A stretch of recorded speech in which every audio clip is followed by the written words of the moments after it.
Hello, I can see more of you in the back. It is a real privilege to be here today. And I'm going to start by talking about the fact that one of the first things a great mentor of mine ever taught me was to dispel the idea of the lone genius. Those people so far advanced in their visionary powers that they sit aloft in their high towers, generating insanely great ideas and literally leading a single-handed intellectual or creative revolution. We have this innate desire to tell these exciting tales, and yet actually the reality is that history has taught us over and over again, I'm going to click ahead, about the fact that the greatest breakthroughs, the greatest ideas in history have actually come from lots of different ideas coming together. People with different backgrounds, different interests, those ideas jostling with each other, bouncing off each other, clashing, colliding, and connecting the seemingly unconnected. And there is a whole philosophy around the fact that when you're in a community like that, there's a privilege. One person's hunch in the back could connect with another person's hunch in the front. And by bringing that level of thinking in, you actually start to kind of welcome in those different ideas. And that's going to underpin what I'm going to talk about today, is the fact that we have to step outside of our own boxes to fuel a different kind of creativity by letting in those different diverse perspectives. So I'm going to show you a clip to get everybody in the mood, everybody smiling, and let's play tape. When you look in nature, you see how things flow in a natural way. In nature, things are in a circle. You know, you got the water cycle, the food cycle, wind moves in a circle. What goes around comes around. I lived in a teepee for 17 years, a circle. You know, birds build their nest in a circle. You get to see the world in a circle, and you see your unity to the natural world when you pay attention to and get immersed in and connected with nature.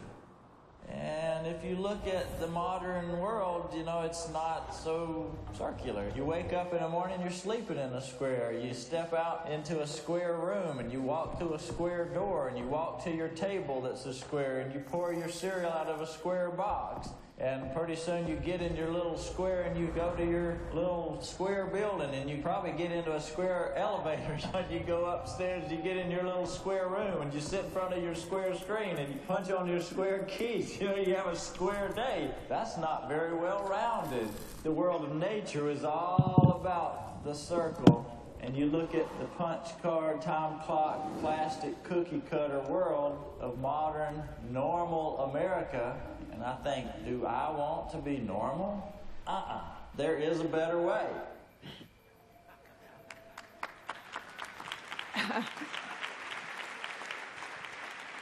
So I'm feeling very circle. Is everybody else feeling circle?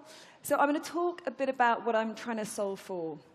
So a lot of you are hearing right now, sorry, my clicker, about the fact that the pace of change, disruption, the boom, the explosion in choices, technology, platforms, connections, we have more of everything except one thing, which is time. And attention has become the most valuable, finite, rare source of anything on Earth. And what you're seeing as a result is an epic battle being played out as we try and grab hold of that attention. And what we do as creatives is we decide to cut through the clutter. I know, we're going to create more clutter. So 20 years ago, you might have seen 2,000 ads in a day. Nowadays, how many do you think? Roughly around about 6,000 ads in one single day, not just popping out at you, but following you, emitting smells to you in bus stops. But also, right, technology has allowed us to be empowered, and we can now block the noise. So we're trying to get attention. We can more actively block the noise, and it's becoming increasingly difficult to be found. So as creatives, lots of people think that great creativity is enough, and it isn't enough. And I encourage all of you to spend time on what we call the lonely part of the web. It's incredibly cathartic. There are numerous sites now set up to amass the increasing number of videos, tweets, songs, where view count sits at absolutely zero.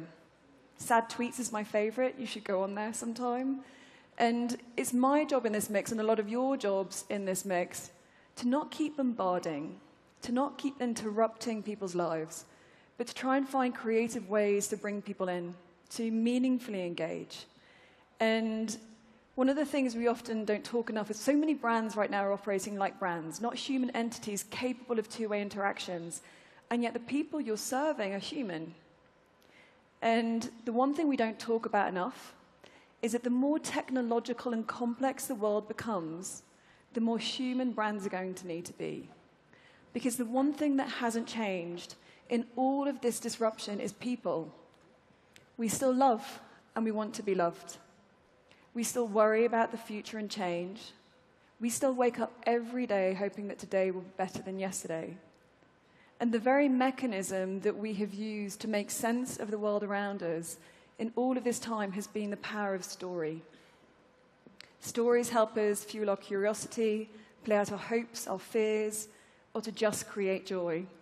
And I understand that there are many of you in this room who are incredibly super smart, so you're going to hear from somebody very, very young who can talk about story as well.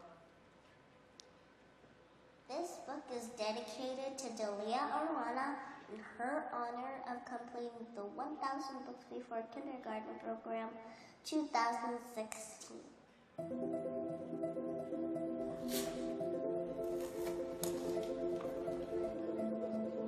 I'm Delia Arana. I'm 4 years old, and I read 2,000 books. In January, I was invited to be a librarian for the day at the Library Congress. I hopefully want to become a real librarian. I love to read in the library. I also like to read in here and in my sister's closet. I think it's my own private library. If I make my own library, then I'll be happy for the rest of the day. When I open a book, anything is possible. Do you know what the word inspiring means? Yes, Inspiring. inspiring means like, oh my gosh, I can do that too. I'm Delia, this is me, and these are my words.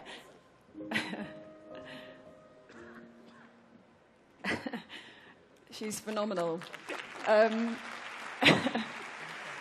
So in the battle between messaging and pushing something out and storytelling, storytelling will always win. Because the very craft and art of storytelling is designed to elicit an emotional response in the person you're telling the story to. So I'm going to take you back to caveman days. Let's have a look. Can I get my caveman? Okay. Right now, you have sheer messaging exchange, right? Not very interesting. Now you have story. And in fact, the plot line to most stories that I've worked on in my years. So great brands, by the very definition, are meant to be powerful stories. They are powerful points of view on the world. And like the most memorable, remarkable people that you'll meet in your life, they also have the courage to step up and therefore also stand apart. But the big learning that I think we've had in the last year has been, you can only stand for what you understand. And I can't tell you how humbling that is as a philosophy for most of us in this room, which is we often know very little about the people we are actually in service of. I am British, it's not just a funny accent, and I came to New York just after Brexit and just before the election in New York, in the US. And both, it doesn't matter which way you voted, both were profound examples of how poorly oriented we are to the realities of the market, how real people think and feel. We just got it wrong. So the first task is to actually stop guessing, to recognize we're not the consumer, we're not the audience. In fact, we're usually completely the opposite. Our lives are skewed. We're more influenced by our little world and the people around us than by how real people are actually thinking and feeling. So one of the other powerful messages within that is to start listening and to actually get out of our own little ecosystems, to welcome in those diverse perspectives, and to turn deeply held biases and assumptions into insight, understanding, and love. And I really do mean love. I'm going to use a more personal example, actually, which is some of you in this room are definitely too young to have children. Some of you do. I have a little 8-year-old boy and a remarkable 13-year-old daughter. And I had a moment where a friend of mine asked her to write something for her for a project he was pitching. She squirreled away, wouldn't talk to me, and came back with this. And it turned my bias into quite an unveiling. And she writes, if you can read this, "It is mostly assumed that children are naive, that they are very unaware of the world around them, and the complete opposite is in fact true. We have a less experienced outlook on life, because clearly we've been on this earth for a much shorter amount of time. We are actually far more effective at reading people and understanding life because we are still learning. Our thoughts and our opinions have not been swayed or affected by others. Our minds and our ideas are still our own, not biased," and get this last line, not swayed by the struggle that growing up can put you through. There's something about the openness of a child's mind to embrace learning that I think is a lesson all of us should hold on to. Young children will continue to be the motors of cultural change, and yet we continue to underestimate them. And the same, as many of you know, can be said for women. Lifetime is a brand that I work on, and it's been representing women for over 30 years. We've lobbied for them, advocated for them. We felt like we'd done a great job. And yet this year, many women told us that they really did not feel heard. Only 6% of women feel represented by media. And that's at a point in time and culture where everybody is also just shouting their opinions and really nobody is listening. And gender is a cultural construct. It's made up of the laws, rules, customs, but it's also made up of the stories that we decide to tell. So as storytellers, we get an incredible example to an opportunity to be able to flip the script on those labels and boxes that we put women and children in for so long, and actually say that we can, through the stories we tell, champion their right to be whoever and whatever they want to be. So to step outside of our own box, this year we decided the best way to get a fresh, unbiased perspective was to go to women themselves. To not go with the answers, but to just go with questions, a method of production that says, let the stories just play. And to say even more actively than that, this is a safe space where your stories can be heard, where your voices are celebrated and welcomed. And we went across America, 50 states, 70 voices, those loud and proud, diverse women in their three-dimensional, in my case, often messy glory. But there's something else that's going on, which is the fact that people don't just not feel listened to. We've really found it harder to share. And there was something I heard somebody say recently where we really don't necessarily feel a sense of belonging anymore to our own tribe, but we really don't like the other tribe. And so we're kind of existing more in our echo chamber and we're not sharing. And I feel that the shortest distance between two people truly is story. And therefore we're on a mission to really tell those stories and make sure that we can capture that. The next thing I'm going to touch on very briefly, actually, is another brand that I work on called A+E, and it is full of some of the most remarkable storytellers I've ever worked with.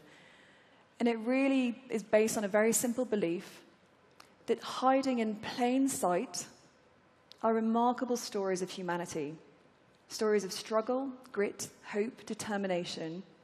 All we have to do is look, get closer, get to the heart of the story and find those authentic moments of truth, and then let people see them for themselves. And my husband, who's a Jay-Z fan, gave me this quote, which is, artists have greater access to reality because they can see the patterns, connections, and details that the rest of us in life, distracted by the blur, can so often miss. And I think that's really true in terms of being able to step beyond ourselves and really look at what we can offer. So I went to my boss, my CEO, and lots of people still have a boss, and I said, I've got this idea that I want to do on A+E to share our point of view, but it's not going to promote a single show, and I want to brief a spoken word artist, but he doesn't really take a brief because he's an artist, and I want my team to go in the back of a car and just film across America as they see it, completely unfiltered. And she kind of looked at me and was like, okay, Amanda, let's have a go.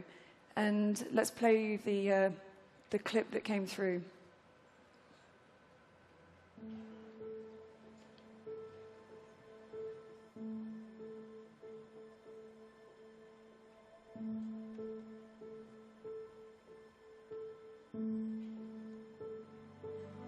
Look closer. Behind every stranger is a person.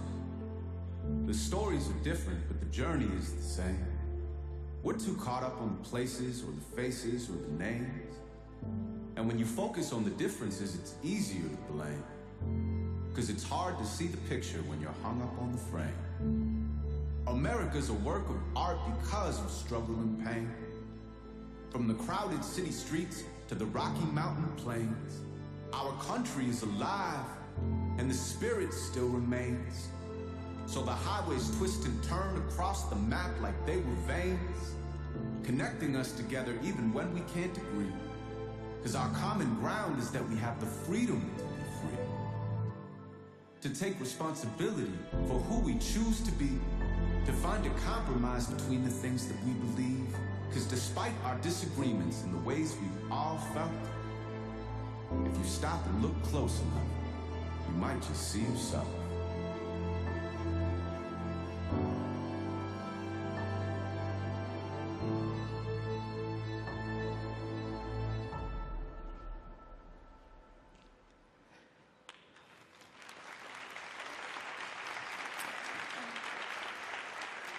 So look, to wrap, I think the key message here is everybody in this room is part of the motor of cultural change.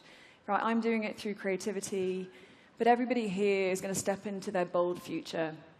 And as we do that in my world, it's going to be more data, more rigor, more outcomes. But I think my key message is it's also going to be far more humanity and more creativity, not less.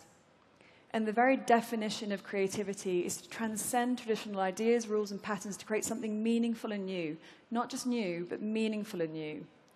And we're doing that right now through the power of listening to turn those biases into love and understanding, because it is far better to be part of something people love than to interrupt what they love. Thank you very much.